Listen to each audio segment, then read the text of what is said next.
Brajvasis were dependent on river Yamuna as it was one of the purest sources of water over there.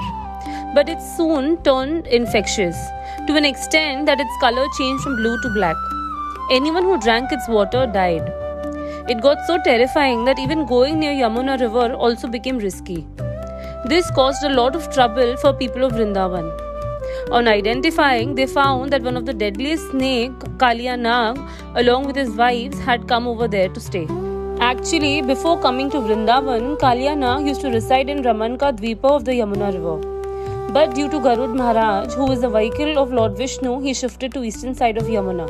Garud was cursed by a rishi and so he couldn't enter Vrindavan, which is why Kaliya Nag felt safest over there.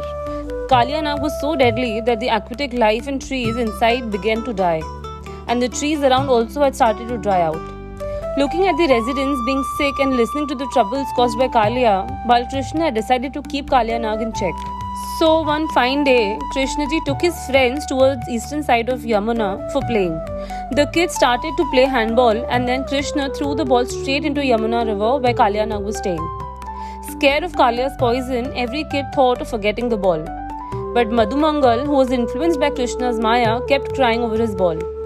Madhumangal forced Kana to get his ball from the river because he was the one to throw it. Giving in to his friends' cries, Kana decided to get inside the river to fetch the ball.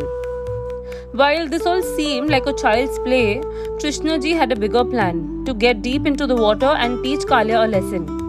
For in normal circumstances, nobody would allow Krishna to get into the river where Kaliya was there.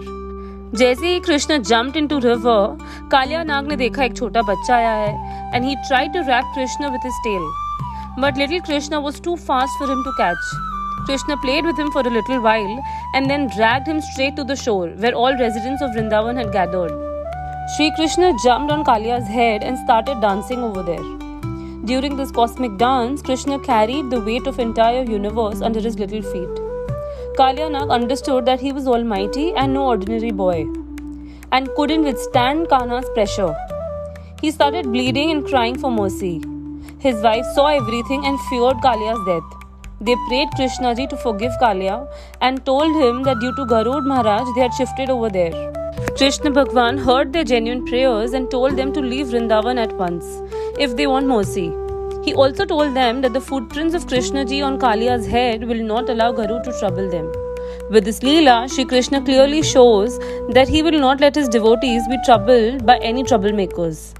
He assures that he is always protecting anyone who is at his mercy.